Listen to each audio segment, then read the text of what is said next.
Hello everyone and welcome back to my channel. My name is Beth and today is Sunday, April the 24th, which means I am bringing you my weekly goals. First, I want to tell you that if you see me sniffing my hair, it's because I spilled coffee on myself about 5 hours ago and it's such good coffee that it's still overpowering my expensive perfume. I sat through church thinking, man, I wish I'd brought my cup of coffee in here. My goodness, I smell good.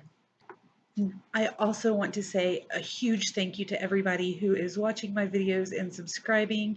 If you're one of my 12 new subscribers that I've gotten in the past week, thank you so much.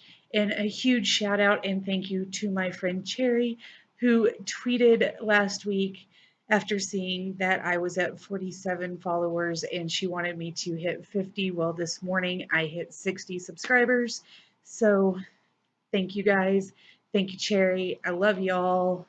If you don't know who Cherry is, I will link her down below. Go check out her channel. She is amazing. She is just a huge sweetheart, and I really, really enjoy her videos and just her personality in general. So go look at her, but after you watch my video. But moving on. Since today is my Sunday goals video, I'm going to jump right into telling you what I hope to accomplish this week. First of all, my writing goals. I wrote maybe 1,500 words last week, which did nothing to get me up to where I needed to be since I was about 6,000 words behind. I'm further behind now. I have 5 or 6 days left of Camp NaNoWriMo, something like that. And I am only at 8,500 and some odd words as opposed to being a bit closer to the 25,000 words that I need to be at because basically I decided I was going to do Camp NaNoWriMo and force myself to get to 25,000 words written this month. And my mind decided not to do it because I wanted to. Yeah, that's pretty much it. I'm a contrary person. You should know that about me by now. In that contrariness, I also work fairly decently on a deadline. So I am hoping to get at least 5 or 6,000 words written this week. I realize that 5 or 6,000 words will not even get me close to the 25,000 I'm supposed to be ending the month with. But if I can get to between 13 and 15,000 words on this month's docket, I will be incredibly pleased with myself. Okay, moving on. That is, of course, my writing goal. My reading goals for the week are as follows. I am going to continue Wired for Story. I have finished a couple more chapters, like I said, and I will be finishing more chapters this week and hopefully creating more videos to get edited and put up for you guys within the next week as well. I'm loving doing it, and it's really, really teaching me a lot.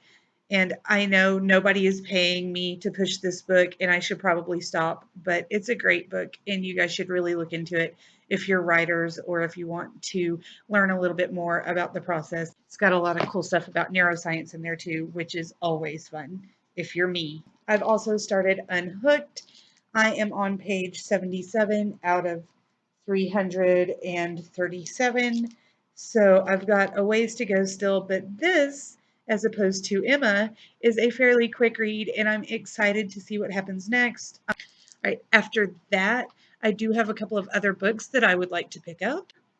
Those two are Half Bad by Sally Green. This is a YA fantasy about the illegitimate son of the world's most terrifying and violent witch. I don't know much about it, but Benjamin of Tomes has been preaching the wonders of Sally Green's books for a long time. So when my library picked up the trilogy, I saw them and thought I would grab the first one and see if I like it as much as I think I'm going to. The final book I'm looking at reading this week is Before I Go to Sleep by S.J. Watson. Look at how pretty that cover is.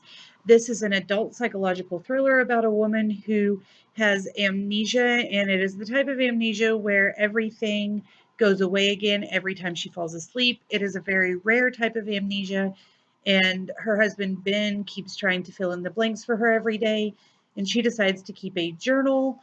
And from what I can tell, it kind of goes into psychological thriller territory from there. Um, Joss at Squibbles Reads suggested this book after her Genrethon wrap up, and it sounded really good. I love psychological thriller movies, but I haven't read any of the books in a really long time, so I thought I would dive back in with that interesting book. So that's all I have for you. If you have any goals that you want to talk about, if you've read any of the books I'm getting to, or if you have any questions, comments, or concerns for me, please leave them down in the comment section. And I will come back at you guys soon with another video. I don't know why I've been doing this lately, but it's a little creepy, right? Right. I will stop now, and I'll see you guys later.